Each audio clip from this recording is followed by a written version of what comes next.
नमस्कार। हरिओम ट्रेडिशनल में आपका स्वागत है। हमारा आज का विषय है सर्वत्र विजय प्रदान करने वाली विजया एकादशी। एक समय की बात है, महाराज युधिष्ठिर ने परम भगवान श्री कृष्ण से पूछा, हे प्रभु, फाल्गुन मास के कृष्ण पक्ष में आने वाली एकादशी का क्या नाम है तथा इस व्रत का पालन करने से मनुष्य को किन फलों की प्राप्ति होती है। महाराज युधिष्ठिर के प्रश्नों का उत्तर देते हुए भगवान श्री कृष्ण ने कहा, हे राजन, एक समय नारद जी ने भी यही प्रश्न सृष्टि के रचयिता ब्रह्मा जी से पूछा था। तब ब्रह्मा जी ने नारद मुनि के प्रश्नों का उत्तर देते हुए इस प्रकार कहा था, हे नारद, फाल्गुन मास के कृष्ण पक्ष में आने वाली एकादशी को विजया एकादशी के नाम से जाना जाता है। इस एकादशी के संदर्भ में मैं तुम्हें एक कथा सुनाता हूँ। यह बात उस समय की है जब भगवान श्री रामचंद्र अपने पिता के वचनों का मान रखने के लिए 14 वर्षों का वनवास स्वीकार करके छोटे भाई लक्ष्मण तथा पत्नी सीता के साथ पंचवटी में निवास कर रहे थे। एक दिन राक्षसों का राजा तथा परम अभिमानी रावण ने श्री रामचंद्र जी तथा लक्ष्मण जी की अनुपस्थिति में छल पूर्वक माता सीता का अपहरण कर लिया और भगवान श्री रामचंद्र जी मानव लीला करते हुए सामान्य मनुष्य की भांति इस घटना से बहुत ही व्यथित हुए तथा अपनी पत्नी सीता की खोज में वनों में भटकने लगे। एक दिन मार्ग में उनकी भेंट पक्षीराज जटायु से हुई और जटायु ने किस प्रकार दुष्ट रावण ने माता सीता का अपहरण किया था उसका सारा वृत्तांत श्री रामचंद्र जी को कह सुनाया। और जटायु के द्वारा बताए गए दिशा में श्री रामचंद्र जी आगे बढ़े और उनकी भेंट केसरी नंदन हनुमान जी से हुई तथा वानर राज सुग्रीव के साथ उनकी मित्रता हुई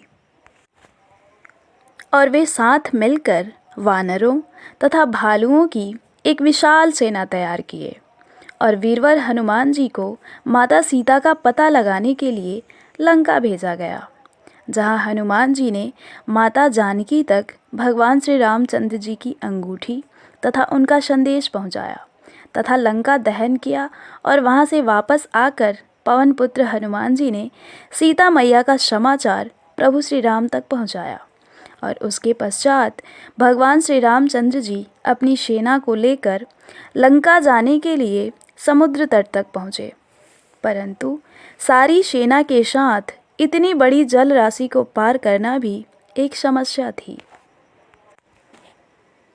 जब समुद्र तट पर भगवान श्री रामचंद्र जी तथा उनके सभी साथी इस बात पर विचार कर रहे थे कि इतने बड़े जल निधि को कैसे पार किया जाए, तब लक्ष्मण जी ने श्री रामचंद्र जी को एक सुझाव देते हुए कहा, हे प्रभु, आप तो सर्वज्ञ हैं और आपसे कुछ भी अज्ञात नहीं है।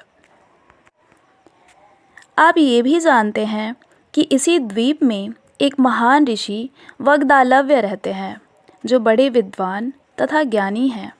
उनके पास अवश्य ही इसका समाधान होगा। हमें उनसे इस विषय में परामर्श करना चाहिए। लक्ष्मण जी की बात सुनकर भगवान श्री रामचंद्र जी तथा उनके साथी परम तेजस्वी वग्दालव्य ऋषि के आश्रम में गए और उन्हें सादर प्रणाम करके प्रभु श्री राम ने मुनिवर से कहा, हे मुनिवर, मैं यहाँ लंका पर आक्रमण करके महापापी रावण का विनाश करने आया हूँ। कृपा करके इस समुद्र को पार करने का कोई उपाय बताइए। वग्दालव्य ऋषि ने उत्तर देते हुए कहा, हे रघुनंदन, मैं आपको सभी व्रतों में श्रेष्ठ एकादशी व्रत के विषय में बताता हूँ, जिसके व्रत पालन के प्रभाव से निश्चित ही आप अपनी सभी समस्याओं पर विजय प्राप्त करेंगे तथा रावण का संहार करने में भी आप सफल होंगे। हे रघुनंदन, फाल्गुन मास के कृष्ण पक्ष में विजया नाम की एकादशी आती है। इस एकादशी व्रत पालन के लिए दशमी तिथि के दिन सोने, चांदी, पीतल, तांबे अथवा मिट्टी के कलश की स्थापना करें तथा एकादशी के दिन पुष्प, चंदन, सुपारी तथा नारियल अर्पित करके इस कलश की पूजा करें तथा दीप प्रज्वलित करें।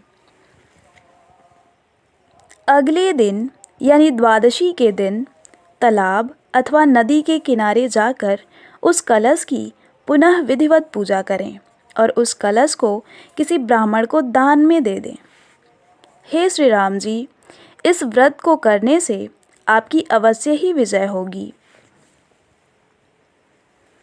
इस प्रकार वाग्दलव्य ऋषि द्वारा बताए गए नियमों के अनुसार प्रभु श्री राम जी ने विजया एकादशी व्रत का श्रद्धा तथा नियम पूर्वक पालन किया और इस व्रत पालन के प्रभाव से प्रभु श्री रामचंद्र जी ने रावण पर विजय प्राप्त किया।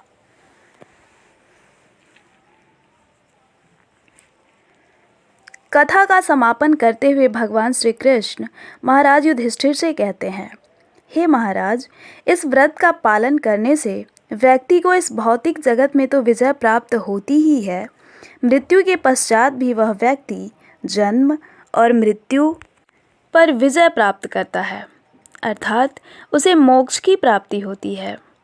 इतना ही नहीं, विजया एकादशी कथा का मात्र श्रवण और पठन करने मात्र से ही अश्वमेध यज्ञ के फल की प्राप्ति होती है।